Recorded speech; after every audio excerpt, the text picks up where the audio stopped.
আমার সৌভাগ্য যে আজকে সবার সঙ্গে দেখা করার সুযোগ হলো। চেষ্টা করেছি দায়িত্ব গ্রহণের পর থেকে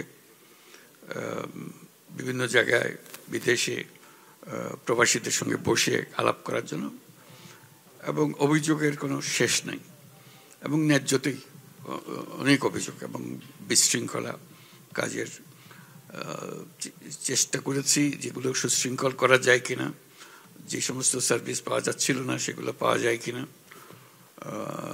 উনি রাত দিন এটার পেছনে লেগে আছেন, প্রফেসর আসিফ নজরুল উপদেষ্টা, উনি ওনার দৌড়ঝাঁপ এটার পেছনেই রয়েছে সারাক্ষণ।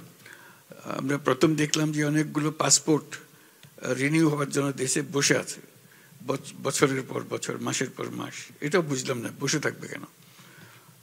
তখন আমি চাইলাম সব এম্বাসি থেকে তালিকা আনার জন্য কতগুলো পাসপোর্ট কী কারণে বসে আছে।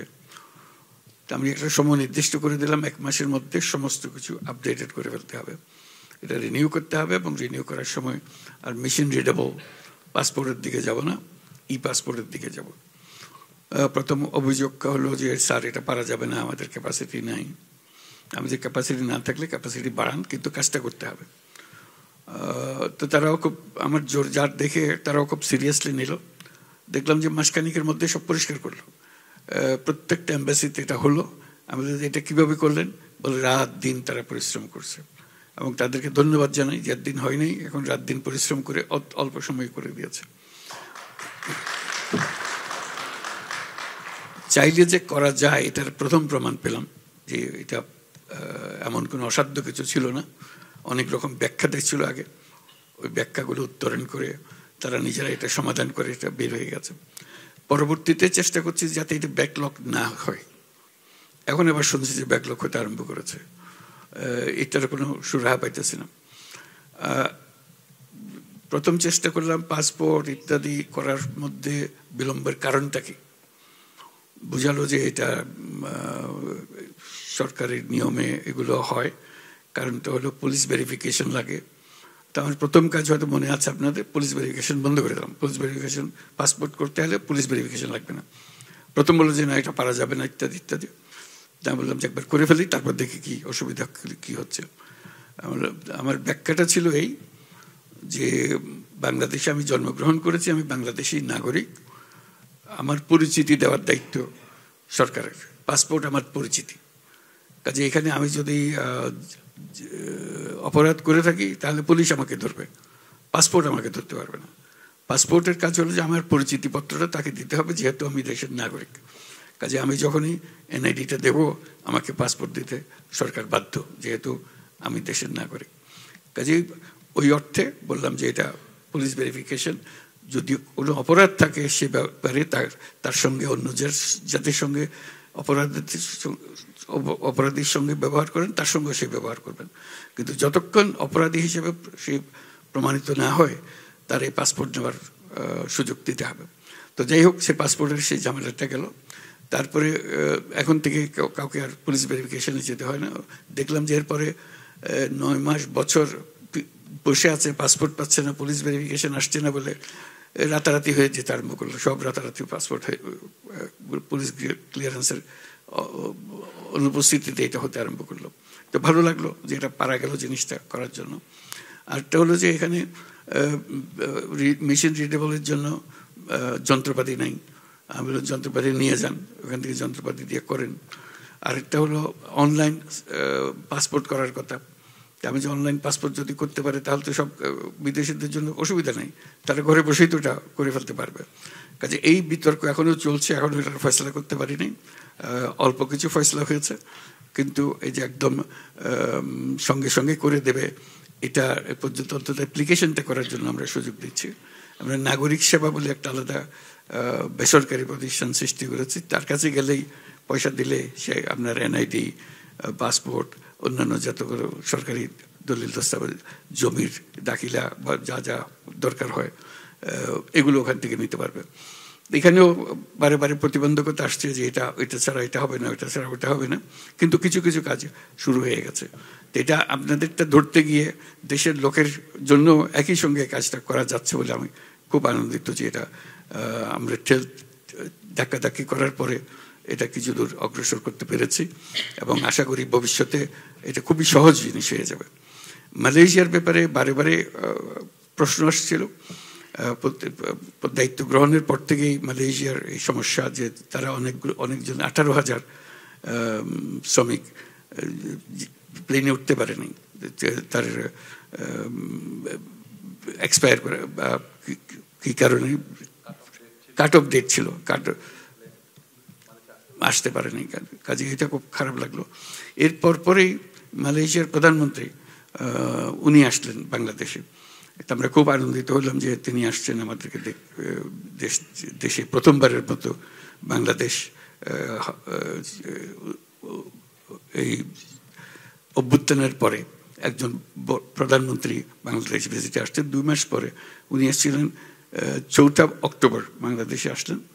তো ওনাকে বললাম এই সমস্যাটার কথা, তিনি শুনে বললেন যে হ্যাঁ, এরকম যদি থাকে আমরা নিশ্চয়ই এটা করে দেবো।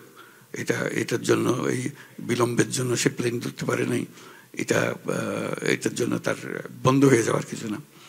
এই যে 18,000 সেটা আজ পর্যন্ত চলছে, তার মধ্যে 8,000 বোধহয় যেতে পেরেছে না?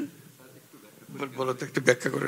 আমি একটু বলি আপনাদের। প্রথমে তো বলেছিল 18,000, পরে যখন আমরা 18,000 ভেরিফাই করতে গেলাম দেখলাম 31 মের মধ্যে তাদের বাংলাদেশে আসার কথা ছিল 2024-এর।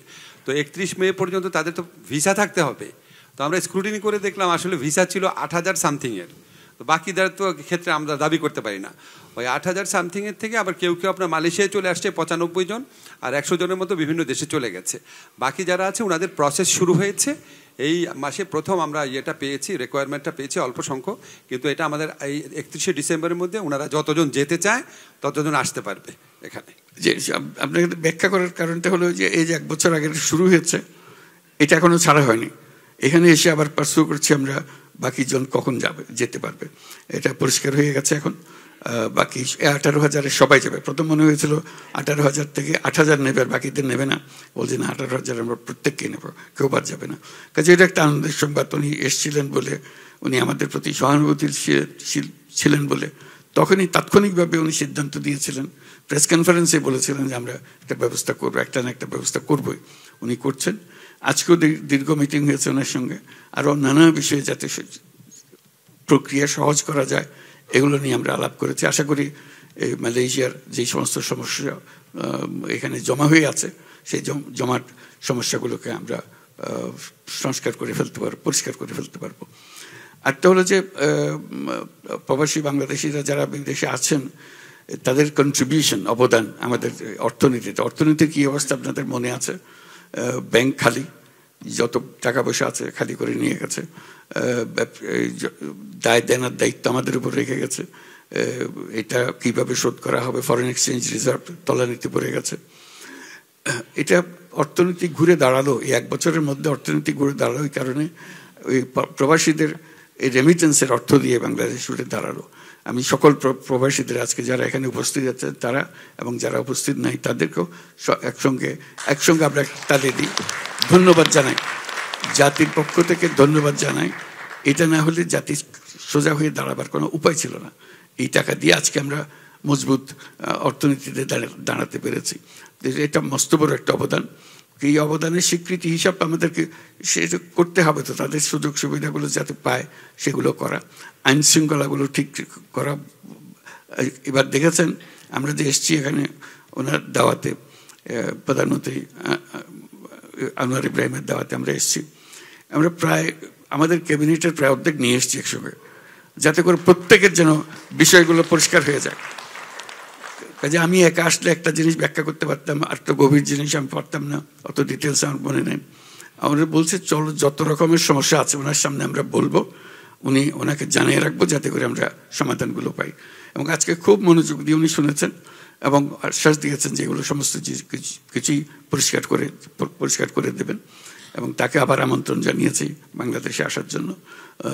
সেটা আমরা তার সঙ্গে যোগাযোগ রাখব। তিনি খুব আমাদের প্রতি সহানুভূতিশীল, যাতে আমরা এগিয়ে যেতে পারি কোনো বাধাবন্ধক ছাড়া। তার কাছে আমরা বিনিয়োগের কথা বলেছি, ব্যাপকভাবে মালয়েশিয়ান বিনিয়োগ বাংলাদেশে হোক। একটু আগে আমরা বিনিয়োগকারীদের সঙ্গে বৈঠক করছিলাম। মালয়েশিয়ার থেকে বড় রকম বিনিয়োগ আশ্বাস আমরা পেয়েছি। সেখানে আমরা যাতে করে এই বিনিয়োগের ধারা অব্যাহত রাখতে পারি, তারাও চেয়েছে আমাদের সঙ্গে কাজ করার জন্য। কাজে মালয়েশিয়া একটা এখন জটিল একটা পরিস্থিতির মধ্যে ছিল আমরা যখন এসেছি। এই জটিলতার থেকে আমরা মুক্ত করছি, যাতে সবাই যে সহজভাবে এখানে ঢুকতে পারে, এখানে কাজকর্ম করতে পারে। এই যে ভিসা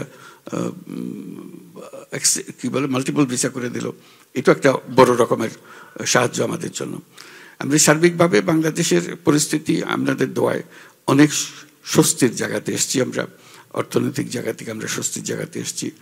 সংস্কারের মাধ্যমে আমাদের সংবিধান সংস্কার, অন্যান্য আরও যত সংস্কার আছে সেগুলো নিয়ে সংস্কার কমিশনগুলো ছিল, তারা রাজনৈতিক দলগুলোর সঙ্গে ক্রমাগত বৈঠক করছে। আপনারা নিশ্চয়ই টেলিভিশনে দেখেন সেগুলো, যাতে করে আমরা সবাই একমত হতে পারি। এখন ঐক্যমতে পৌঁছার কাছাকাছি আমরা এসেছি। সে ঐক্যমত হয়ে গেলে আমরা একটা সনদ ঘোষণা করব। এই মাসের মধ্যে আশা করি সনদ ঘোষণা করতে পারবো।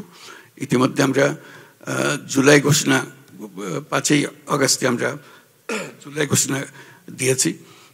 সারা জাতি একত্র হয়ে সব দলের নেতাদের নিয়ে আমি সংসদ ভবনের সামনে দাঁড়িয়ে এই ঘোষণা দিয়েছি। এখন অপেক্ষা করছে শুধু জুলাই সনদ। জুলাই সনদটা হয়ে গেলে বাংলাদেশের নিয়ম কানুন এবং শাসন কনস্টিটিউশনে যে সমস্ত পরিবর্তন আসবে এগুলোর সিদ্ধান্ত হয়ে যাবে। যতটুকু আমরা সবাইকে একমত করতে পেরেছি, আমাদের আশা ছিল অনেক বেশি করতে পারবো। এখনো ধারণা হচ্ছে না সেই পরিমাণ আমরা যেতে পারবো কিনা, সব দলকে একত্র করে আমরা যেতে পারবো কিনা। কিন্তু ইতিমধ্যে তাদের অগ্রগতি দেখে আমি নির্বাচন ঘোষণা করেছি। ফেব্রুয়ারি মাসে নির্বাচন হবে এবং তার মধ্যে একটা উল্লেখযোগ্য বিষয় হলো, এবং সঙ্গে সঙ্গে আমার উল্লেখ করে দিয়েছি, প্রবাসীদের জন্য এবার ভোটাধিকার দিতে হবে। এবার তারা যেন ভোট দিতে পারে। এটা আমাদের একটা নতুন অভিজ্ঞতা হবে। আমরা যে যেখানে আছেন, আপনার যে যেখানে কর্মরত আছেন, সেখান থেকে আপনি যদি ভোটার হন, আপনার অনেক জিনিসের অভাব আছে, পাসপোর্ট রিনিউড হয় না বা কিছু একটা হয়েছে, কিন্তু ভোটার আপনি হবেন। ভোটার হবেন এবং ভোট দিতে পারবেন। যতক্ষণ পর্যন্ত বাংলাদেশের নাগরিক আপনি ভোট দিতে পারবেন। কাজেই সেটার ব্যবস্থা হয়েছে এবং ইলেকশন কমিশনের সঙ্গে আমাদের আলাদা আলোচনা হয়েছে। তারা আশ্বাস দিয়েছে যে তারা সমস্ত প্রস্তুতি দিচ্ছে যাতে এই ইলেকশনে যারা বাইরে আছেন, তারা প্রবাসী বাংলাদেশি যে যেখানে আছেন সেখান থেকে ভোট দিতে পারবে। কাজে আমরা এখন নির্বাচনের দিকে রওনা হয়েছি। আশা করি একটা সুন্দর নির্বাচন আমরা করতে পারবো। বাংলাদেশের একটা রূপান্তর হবে। আমরা 1 বছর শেষ করলাম সরকারের ইন্টারিম গভর্নমেন্টের, এই 1 বছর, তারপরে ফেব্রুয়ারি পর্যন্ত গেলে আমরা আশা করি সুন্দর একটা নির্বাচনের মাধ্যমে আমরা ক্ষমতা নির্বাচিত প্রতিনিধিদের কাছে সমর্পণ করতে পারবো। এই আমাদের আশা। আপনাদের সাহায্য এবং আপনাদের সহায়তা, আপনাদের যে অবদান, তাকে আমি বাহবা দিচ্ছি, অভিনন্দন জানাচ্ছি আপনাদের এই সহযোগিতার জন্য। আশা করি বাংলাদেশ এখন নতুন পথে যাত্রা হলো। আমরা নতুন বাংলাদেশের কথা বলছি। এই নতুন বাংলাদেশ বাস্তবে আমরা দেখে যেতে পারি। খুব তড়িৎ গতিতে যেন নতুন বাংলাদেশ গড়ে ওঠে। আপনাদের সহযোগিতায় এটা আবহাওয়ার সৃষ্টি হয়েছে নতুন বাংলাদেশ গড়ে তোলার। ছোট ছোট ছোট জিনিস বলে অনেক সময় নজরে আসেনি, বড় বড় জিনিসগুলো এখন নজরে আসবে। যে কনস্টিটিউশন রিফর্ম হয়ে গেলে বোঝা যাবে যে আমরা কোন দিক থেকে অগ্রসর হচ্ছি। আর আমরা অর্থনৈতিক দিক থেকে আমাদের দিকে সবাই অ্যাটেনশন দিচ্ছেন। আমরা বিভিন্ন দেশের ইনভেস্টরদের আহ্বান জানাচ্ছি তারা যেন আমাদের এখানে বিনিয়োগ করেন এবং আমরা ভালো সমর্থন তাদের কাছে পাচ্ছি। আশা করি আপনাদের সহযোগিতায় আমরা বাকি পথটুকু সুন্দরভাবে এগিয়ে যেতে পারবো। সবাইকে ধন্যবাদ।